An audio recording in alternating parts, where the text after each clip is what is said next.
Muy buenas tardes desde España a todos, muy buenos días en América Latina y en el Caribe. Es un placer seguir en esta jornada que ha tenido una mañana muy intensa. La verdad es que ha sido muy interesante todas las contribuciones de cada una de las cátedras UNESCO que hemos tenido esta mañana y que ha dado lugar a una mesa redonda que era tan interesante que no había manera de finalizarla y que hemos estado extendiéndonos en el tiempo más de lo que pensábamos. Pero bueno, nos parecía muy interesante, igual que seguramente pues vamos a tener una tarde también muy internacional y que empezamos con Francesc Pedró, agradeciendo muchísimo de nuevo que vuelva a estar con nosotros. Esta es la tercera vez en este trimestre, ¿no? Y bueno, pues creemos que era muy importante. Esta mañana teníamos a Keith Holmes dándonos la bienvenida y esta tarde abrir, además, con bastante participación de América Latina, a Francesc Pedró, director del Instituto para Educación Superior de América Latina y el Caribe de UNESCO. Voy a hacer una breve semblanza de Francesc Pedró. Él es licenciado en Educación en la Universitat Autónoma de Barcelona, pero es doctor por la UNED, que siempre lo repetimos, ¿no? Que él es un doctor por nuestra universidad. Ha realizado estudios postdoctorales en políticas públicas comparadas en el Instituto de Educación de la Universidad de Londres, en Reino Unido. Catedrático de Políticas Comparadas de Educación en el Departamento de Ciencias Políticas de la Universitat Pompeu Fabra de Barcelona, donde también se ocupó de la dirección de su programa de calidad. Previamente había sido vicerrector de Investigación Educativa e Innovación de la Universitat Oberta de Cataluña, que también hoy hemos tenido a Albert Sangrà, director de la Cátedra UNESCO de Tecnologías que tiene la UOC. Y ha liderado el servicio de asesoramiento en políticas educativas, incluyendo las revisiones de las políticas nacionales, así como estudios comparativos internacionales en el sector de educación de la UNESCO en París desde 2010. Anteriormente también trabajó en el Centro de Investigación e Innovación Educativas de la OCDE, donde ha sido responsable de diversos proyectos como analista político senior. Y como decía, pues actualmente ha dado el salto a Caracas, aunque creo que no para de moverse por todo el mundo como le corresponde, conectando esa educación superior que ahora mismo creo que ya no es solo responsabilidad del Instituto de la Educación Superior de América Latina y el Caribe, sino de toda la educación superior, donde se están promoviendo ahora mismo muchísimas iniciativas, muchísimas consultas muy interesantes públicas, ¿no? Para dar lugar a todos los documentos que se está promoviendo, ¿no? Y además con todo el tema de la inteligencia artificial, que es justamente lo que, en esta charla de esta tarde yo creo que Francesc nos vas a introducir. Nuevamente, como decía, te agradecemos muchísimo que estés con nosotros en esta jornada de cátedras UNESCO relacionadas con la educación abierta, digital y a distancia, porque creemos que es un primer eslabón, ¿no? Para seguir manteniendo ese contacto, no solo con las 16 cátedras que hemos conseguido que estemos hoy en esta jornada, sino extendernos, creo que hay pues cerca de alrededor de 41 cátedras en todo el mundo de la UNESCO que estamos con los mismos objetivos de esa educación para todos a través de modalidades que nos permiten pues romper, como decíamos esta mañana, las fronteras, los límites y las barreras. Así que muchísimas gracias, Francesc, y cuando quieras. Muchísimas gracias. Es siempre un placer estar aquí, aunque sea virtualmente, en lo que durante muchos años fue también mi casa académica, y más aún habiendo sido invitado por Ángeles, ¿no? Y por todo el equipo de la cátedra. Creo que estamos entrando en una época en la cual en la UNESCO vamos a hacer todo lo posible para acompañar el trabajo de las cátedras, y en el contexto en el que estamos actualmente, las cátedras que hoy os reunís aquí revierten muchísimo para el trabajo, en particular en todo lo que tiene que ver con la inclusión y la calidad de la educación superior. Yo, si me lo permitís, como para agilizar un poco los tiempos, me permito compartir una breve presentación porque solo quiero destacar fundamentalmente 5 ideas. Vamos a ver si soy capaz de hacerlo correctamente. La primera es muy simple y quisiera empezar bueno, pues presentando a una persona que aparece aquí el día de su ingreso en la Academia de la Lengua Francesa. Se trata del poeta y filósofo Paul Valéry, que en el año 1931 abrió su discurso de ingreso con una frase que creo que tiene hoy también, como lo tenía en su época, pero también hoy, mucho significado. Y es algo tan simple como esto, ¿no? El principal problema de nuestro tiempo es que el futuro ya no es lo que era, que es una manera de decir de que ahora hemos entrado en una fase de la historia de la humanidad en la que ya, desgraciadamente o quizá afortunadamente, ya no podemos predecir necesariamente qué es lo que va a suceder en los próximos 5 años siquiera. En este contexto quisiera recordar que cuando hablamos actualmente de la inteligencia artificial, en realidad lo que ha promovido el boom de nuestras conversaciones en el sector de la educación superior ha sido el lanzamiento de un producto que solo un año atrás no existía, que es ChatGPT, bueno, y con toda la constelación a la que me referiré luego, ¿no? Entonces, creo que un año y medio atrás nadie podía prever qué es lo que iba a suceder y realmente en esta dinámica es difícil imaginar qué pueda suceder en los próximos 5 años, ¿no? En general, venimos de una historia en la cual siempre ha habido un cierto desajuste entre el desarrollo de nuestras economías y nuestras sociedades y los impactos de las distintas revoluciones, ¿no? Hasta el punto de que, como sugiere esta gráfica, siempre hay un momento de desajuste en el cual el equilibrio de las relaciones sociales, económicas y políticas que conocemos puede romperse a causa de, en este caso, un desarrollo tecnológico. Y eso requiere un tiempo de ajuste que en el caso de la educación no es semanas ni meses, sino probablemente décadas. Y mientras tanto, ¿qué? Pues mientras tanto, tal y como se refleja en esta imagen, tenemos un periodo que podríamos denominar de cierto sufrimiento, ¿verdad? Mientras no incorporamos estos nuevos desarrollos a un equilibrio distinto en nuestras relaciones sociales, económicas, políticas y, en nuestro caso concreto, en la educación, ¿no? Sin duda, la inteligencia artificial ha venido para quedarse y, para bien o para mal, nuestras instituciones están todavía intentando encontrar cuál es el camino para desenvolverse en este futuro impredictible en el que ahora, en realidad, ya consideramos como presente, ¿no?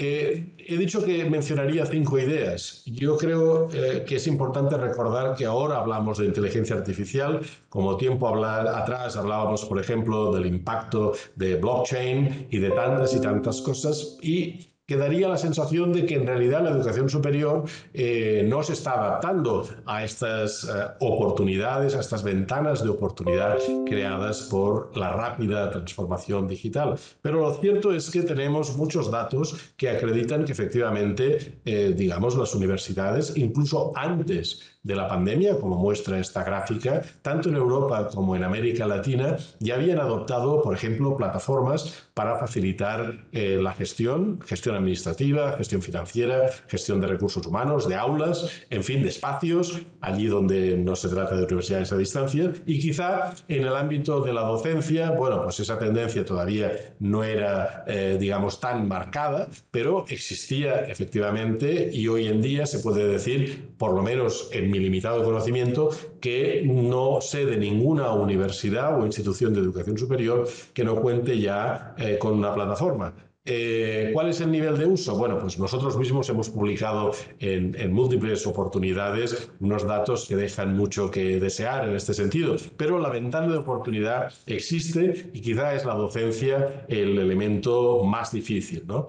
El punto de partida ciertamente admite muchas mejoras, como sugiere aquí. Imaginar, por ejemplo, cuál es uno de los sistemas probablemente más desarrollados en los cuales la discusión acerca de la renovación de la docencia ha sido más impresionante, pues es probablemente Estados Unidos. No es el único, pero es el único del que tenemos datos en este momento, ¿no? Entonces es interesante ver esta investigación que comparto con vosotros, que muestra cómo han evolucionado los métodos de enseñanza de la economía en los colleges en Estados Unidos, ¿no?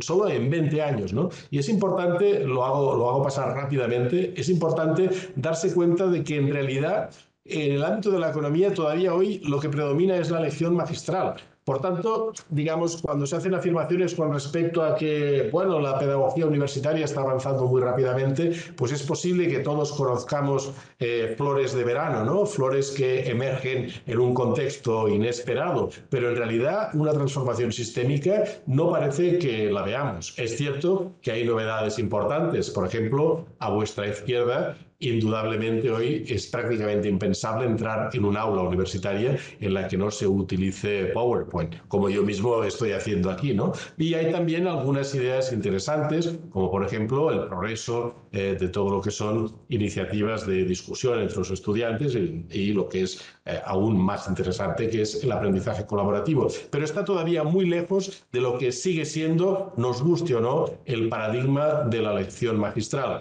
que tiene sus detractores, sus defensores, que hay profesores y profesoras que las hacen muy bien y muy apasionadamente, pero yo diría que probablemente no lo podemos fiar todo a la lección magistral. Este es el punto de partida, por tanto, tenemos mucho camino para recorrer si no queremos que cuando nos enfrentamos a los estudiantes, ya sea en clase o virtualmente, tengamos frente a nosotros una imagen de aburrimiento como la que muestran estas personas, ¿no? Por tanto, hay mucho camino por recorrer. Cierto es que la pandemia nos aceleró a todos enormemente, ¿verdad? Y la pregunta que nos podíamos hacer es, bueno, después de todo lo que hemos aprendido y de lo que nos hemos esforzado durante la pandemia, ¿realmente la docencia ha cambiado? ¿Ha cambiado en la universidad?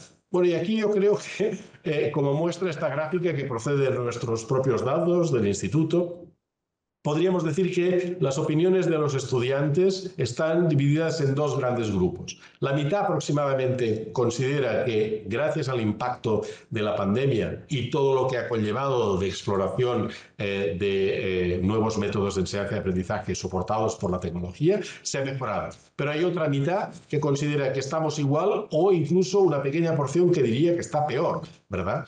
Esto en realidad demuestra, una vez más, que cuando hablamos de los sistemas de educación superior o hablamos de las instituciones, en realidad, en la mayor parte de los países, y más aún en el sur global, por denominarlo de algún modo, estamos hablando en general de dos realidades muy distintas. Unas universidades donde efectivamente esta ventana de oportunidad se ha aprovechado enormemente y otras, a tenor de los datos, serían la mitad, donde prácticamente o no se ha hecho nada o incluso se ha empeorado la situación.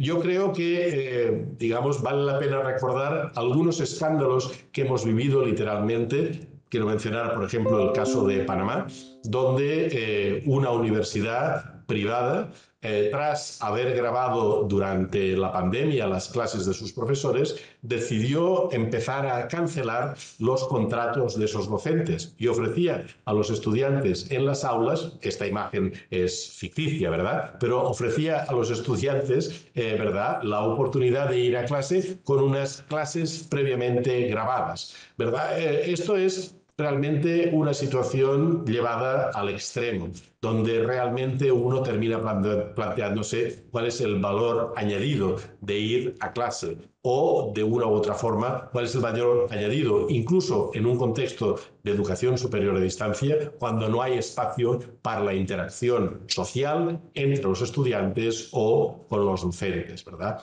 Y la respuesta, recientemente hemos conocido algunos detalles, por ejemplo, de una evaluación llevada a cabo en las universidades españolas. Clarísimamente, como en tantos otros países, se demuestra que los deseos de los estudiantes de volver al aula tradicional han menguado enormemente, en parte porque de una u otra manera se encuentran con que toda la función prototípica de transmisión de contenidos está ya disponible en las plataformas. Entonces, si van a clase y se encuentran con lo mismo que ya está en la plataforma, el incentivo para desplazarse es realmente ínfimo o inexistente, ¿verdad? Esto sugiere de nuevo que tenemos un verdadero desafío con lo que sería el aprovechamiento pedagógico. En este contexto, llegó, de hecho, hace años, décadas que hablamos de inteligencia artificial, pero lo que ha roto nuestros moldes ha sido la inteligencia artificial generativa, ¿no? Que de hecho nos ha hecho remover una vez más los cimientos de nuestras prácticas, ¿no?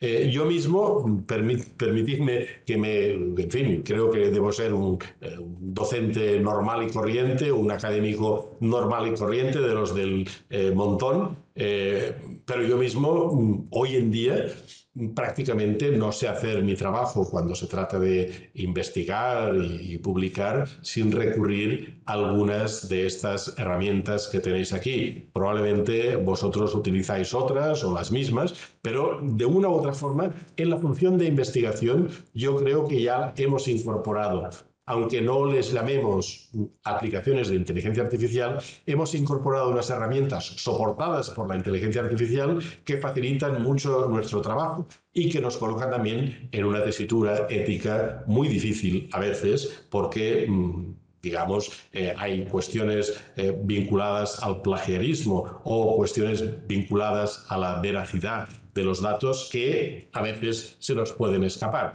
Pero yo diría que recordemos que apenas llevamos un año con esto, ¿no? ¿Dónde estaremos dentro de estos 5 años? Está por ver. Pero yo creo que, en definitiva, el mensaje aquí es que en la función de investigación hemos avanzado y yo diría que lo hemos incorporado de una manera casi natural. Y más herramientas que lleguen, mejor aún las incorporaremos, ¿no? Sin embargo, cuando se trata de procesos de enseñanza y aprendizaje, nuestros propios datos demuestran que, en realidad, el 80% de los estudiantes de educación superior ya ha utilizado, es consciente de haber utilizado aplicaciones de inteligencia artificial frente a un único 18% que me imagino, no tengo los datos, pero me imagino que básicamente está trufado de docentes que están en las áreas de computación, telecomunicaciones, inteligencia artificial, por supuesto, y, por qué no, también en educación, pero que en muchos casos,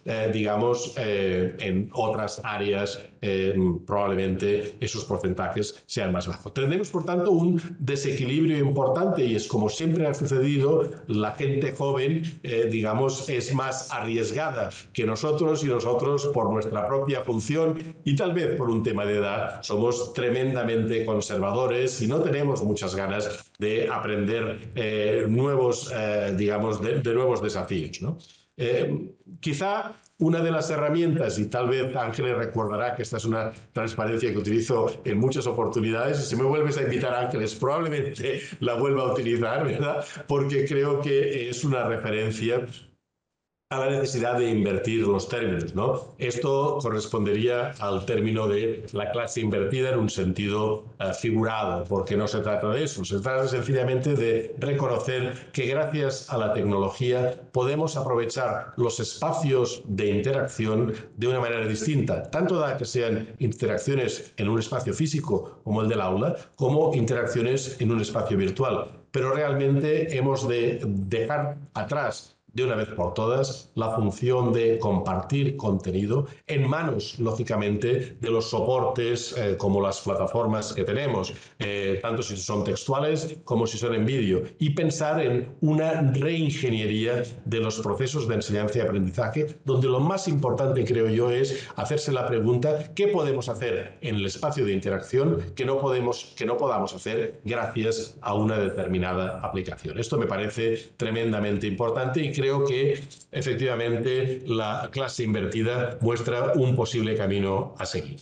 En este sentido, cuarta idea que quisiera compartir es que, curiosamente, todos, empezando por un servidor, transmitimos la imagen, tal vez porque los datos también nos empujan a hacerlo, de que los docentes andan con retraso. Andan ahora con retraso, como andaban tiempo atrás con los recursos educativos abiertos, o antes con las plataformas, o con la creación de los materiales, o con la educación superior a distancia, ¿verdad? Cuando en realidad deberíamos esperar de los docentes, en particular de los docentes académicos, que, como he intentado mostrar, ya se benefician de esos avances tecnológicos en su función de investigación, un liderazgo activo. Es decir, no estar a la expectativa de ver qué nuevo producto saldrá, sino más bien identificar con claridad qué necesidades tengo y ir a buscar las soluciones que eventualmente existan, ¿no?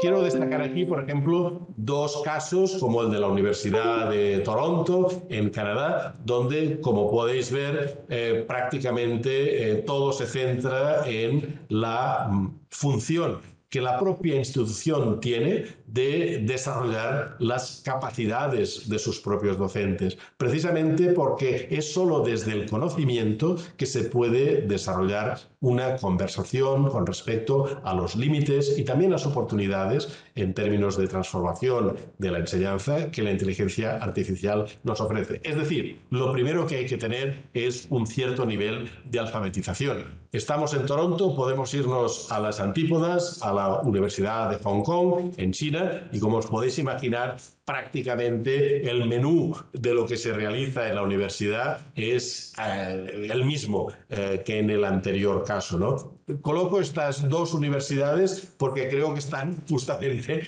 una prácticamente en las antípodas de la otra, pero podríamos colocar aquí multitud de universidades entre las cuales me imagino os encontráis también las que estáis representadas aquí, ¿no? Quizá la idea con la que me gustaría terminar esta cuarta reflexión es tal vez muy dura y no sé si esperanzadora. Aquí os traigo la imagen de alguien que tal vez los aficionados a la ciencia ficción reconozcáis, que es Arthur Clarke, que fue el escritor de ciencia ficción que, entre otros títulos, dio a la luz 2001 Odisea en el espacio, y que es muy conocido también por los innumerables aforismos que con mucha frecuencia iba lanzando y que demuestran su enorme inteligencia. En el caso concreto que nos ocupa, él lanzó esta frase que puede ser cualificada de lapidaria, pero que hace reflexionar, ¿no? Si un docente puede ser sustituido por, llamadle, inteligencia artificial, debería ser. Yo creo que hay una ambivalencia en esta frase porque a la vez nos sugiere que hay un riesgo efectivo de que una determinada manera de entender la función docente pueda ser realizada por una máquina o por un algoritmo o por un conjunto de algoritmos, y por otra hay también un imperativo moral, y es que si tú como docente no eres capaz de hacer algo distinto a lo que la tecnología ya puede hacer por sí sola, entonces no mereces estar allí, ¿no? Es decir, creo que realmente es un interesante punto de partida, por muy lapidaria que sea la frase para la reflexión. Y ahora voy a la última idea que quería compartir con vosotros, que es sencillamente la necesidad de que en este ámbito, como tantas y tantas veces hemos hecho en el pasado, las instituciones contemos con una estrategia específica. De hecho, la inteligencia artificial está teniendo ya un impacto en buena parte de las universidades que conozco del mundo, digamos, más desarrollado, incluso en términos de gobernanza, ¿no? Donde elementos, como sucede también en cualquier otra empresa o institución social, elementos vinculados a la eficiencia del uso de los recursos, bueno, pues ahí están, ¿no? No sé hasta qué punto vosotros mismos utilizáis herramientas que os permiten, al término de una reunión, tener el resumen de lo que se ha dicho y la lista de los puntos de acción realizado por una aplicación que en la mayor parte de los usos de momento sigue siendo gratuita, ¿no? Es solo un ejemplo, pero la facilidad con que los mecanismos, las plataformas de administración permiten ahora gestionar recursos económicos, vincularlos a cursos, vincularlos a rendimientos, es tan grande que realmente como se ha visto en más de una oportunidad, los profesionales que más riesgo corren en las universidades son los profesionales de la administración, mucho más que los docentes en términos de probabilidad de pérdida de lugares de trabajo, ¿no? Esto en el ámbito de la gobernanza. Lógicamente tenemos también aquí todo el mundo del aprendizaje personalizado, que creo que es realmente el gran futuro que nos depararán las plataformas, de hecho, que ya lo están haciendo, ¿no? Que nos permiten ayudar enormemente a que los docentes tomen decisiones estratégicas basadas en evidencias, a condición, efectivamente, de que el docente, primero, sea capaz de leer estas evidencias y, en segundo lugar, yo no me cansaré de repetirlo, tenga unas condiciones, si me permitís, de trabajo o contractuales que permitan que efectivamente disponga de tiempo para digerir estos datos. Porque con frecuencia, en particular en el sur global, los contratos docentes en la educación superior se miden por horas de pizarra. Entonces, en ese contexto, por mucho que existan las plataformas, realmente no hay espacio más allá del voluntarismo o del compromiso, ¿verdad?, como para poder gestionar esta avalancha de oportunidades que la inteligencia artificial ya nos está ofreciendo y que nos ofrecerá todavía más. Daros cuenta de lo que hemos vivido en un año, imaginaros si nos volvemos a encontrar el próximo año, qué habremos vivido, ¿no? En este sentido, quisiera destacar dos aportaciones que hemos hecho del Instituto y que podéis descargar desde nuestra web. Nosotros hicimos una guía introductoria al uso del ChatGPT en la educación superior y más recientemente hemos hecho una especie de vademecum, por decirlo así, de dónde están los riesgos y las oportunidades de la inteligencia artificial en la educación superior. Yo no os voy a ofrecer aquí un resumen de estas publicaciones. Están disponibles, son gratuitas, podéis descargarlas de nuestra web o de la web de la UNESCO, pero creo que son material realmente para la reflexión y cada uno tendrá que encontrar su propio camino, ¿verdad? Porque no hay nada escrito sobre piedras en este sentido, ¿no? También ofrecemos cursos específicos para los docentes universitarios y para los gestores universitarios en píldoras, digamos, en lo que ahora se llama microcredenciales, de 4 horas, donde lo que pretendemos es justamente romper esa barrera inicial del desconocimiento que con frecuencia, digamos, se traduce en temor injustificado o sencillamente en el riesgo de pérdida de control, ¿no? También lo tenéis disponible. Quizá me gustaría destacar dos cositas más antes de terminar. La primera es que, a pesar de que el problema y la oportunidad es compartida por todas las instituciones en todo el mundo o por todas aquellas que tengan un mínimo de acceso a la tecnología, la primera pregunta que nos tenemos que hacer es si todas las instituciones de educación superior están llamadas a ser iguales. Y hay ahí un concepto, en realidad una tríada de conceptos que creo que nos puede ayudar a situarnos a cada uno de nosotros, ¿no? En el ámbito de la tecnología, con frecuencia se habla de los hacedores, aquellas, en nuestro caso, serían instituciones de educación superior, vamos, universidades, que tienen capacidad de crear, por ejemplo, sistemas de lenguaje que están en la base de la inteligencia artificial o desarrollar aplicaciones. No creo que todas las instituciones, o por lo menos no todas las que yo conozco, están en este punto de partida. Son las menos, probablemente, y son las más orientadas a la investigación y las mejor dotadas económicamente. Luego tenemos los que adoptan, ¿verdad? Adoptan soluciones creadas por otras universidades y tienen un mínimo de capacidad para adaptarlas a su propio contexto y a sus propias necesidades. Aquí hablamos de un conjunto de instituciones mucho mayor. Y finalmente está el gran volumen, digamos, de instituciones que son sencillamente las que toman lo que el entorno, ¿verdad? Lo que el entorno les puede ofrecer, que absorben aplicaciones sin más en función de sus propias capacidades. Por tanto, una primera reflexión es si realmente todos debemos hacerlo todo o es preferible tomar con modestia una posición más prudente, ¿verdad?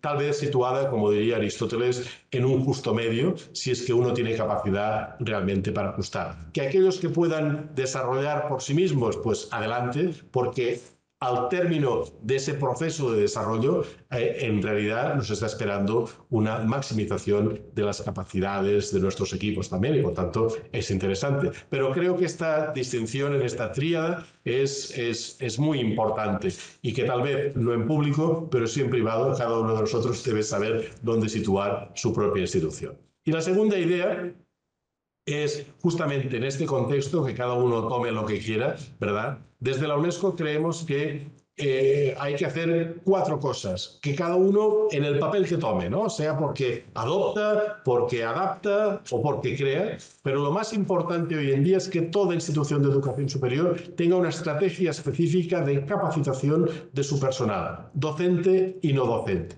Y eso es, en primer lugar, facilitar la formación para garantizar un mínimo de alfabetización en inteligencia artificial, para que todo el mundo sepa de qué estamos hablando. Y luego, a partir de ahí, pues analizar casos concretos que pueden ser de la propia universidad o establecer alianzas como la que Ángeles implícitamente está sugiriendo, ¿verdad?, por esta reunión de cátedras, ¿no?, en donde se puede producir, en el fondo, un desarrollo de capacidades de una manera consorciada. En segundo lugar, creo que es importante, cuando ya podemos establecer un diálogo porque hemos roto la barrera de la ignorancia, pulsar las necesidades, pulsar las preocupaciones, tanto de los docentes como de los no docentes, y pulsar también cuál es nuestra disponibilidad de recursos para trazar un horizonte en materia de explotación de estas capacidades, ¿no?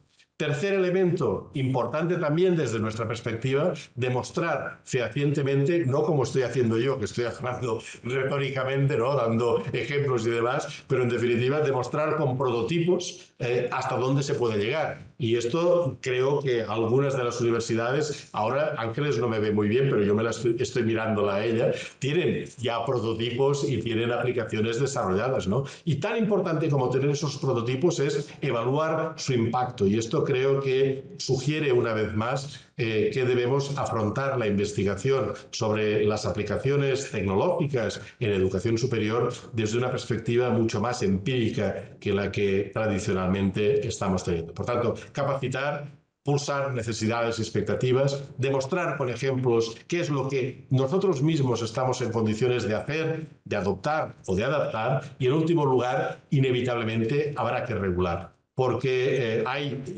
desde luego, unas fronteras éticas a las que creo que ya os habéis referido en más de una oportunidad, y es importante también adoptar un lenguaje común que nos lleve, ¿por qué no?, a una regulación sobre qué se considera plagio, qué no se considera plagio, qué es permitido, qué no es permitido, ¿no? Más allá de la fácil prohibición que parece que hoy gobierna el mundo de una buena parte de los políticos cuando piensan en el papel de las universidades, ¿no? Limitar libertades, limitar libertad de expresión, limitar libertad de cátedra. No me refiero a esas regulaciones, sino a unas regulaciones que proceden de la propia comunidad universitaria y que en el fondo son la expresión de nuestra capacidad de entender hasta qué punto, digamos, podemos utilizar la inteligencia artificial, a favor de una mejor universidad con mayor calidad y sobre todo con mayor equidad e inclusión. Y así termino. Muchísimas gracias, Ángeles, de nuevo, y a todos ustedes. Gracias por este espacio y espero que algunas de estas reflexiones hayan sido de interés. Muchísimas gracias. Muchísimas gracias, Francesc, de nuevo, como siempre, por todas las reflexiones y por todo lo que contribuye también, pues, a lo que aquí estamos pretendiendo, como decías tú, iniciar, ¿no?, con estos encuentros, ¿no? No sé si no tenemos tampoco mucho tiempo para preguntas. Si hay alguna pregunta en los que estáis en la sala o en el chat. Yo no veo el chat, así que si alguien, Paco, no sé si tú lo estás mirando. No hay cuestiones. Bueno, yo lo único, para terminar, ¿no?, la verdad es que si os dais cuenta, ¿no?, desde el 20 aquí, aparte de muchas de las cosas que están pasando, ¿no?, pero estamos viviendo o hemos vivido dos momentos disruptivos totales, como decía también la ONU. Primero fue el COVID, ¿no?, que era, como decía, el gran disruptor de la educación, pero la inteligencia artificial generativa es el segundo gran disruptor, y yo creo que más grande que el primero, que nos han puesto contra las cuerdas en muchas cuestiones, ¿no? Y quizás dos de las cuestiones que están relacionadas y que tú has indicado, ¿no? Una es que necesitamos pues que no haya brechas, ¿no? La primera puso en evidencia las brechas digitales que había, tanto de conexión como de formación, de capacitación.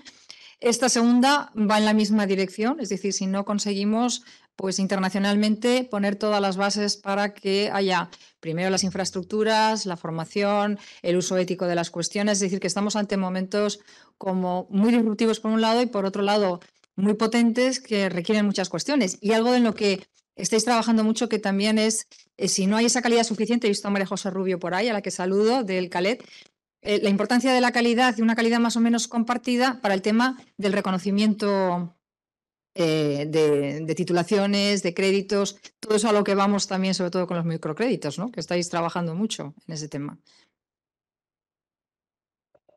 Sí, si me permites, Ángeles, una respuesta muy breve.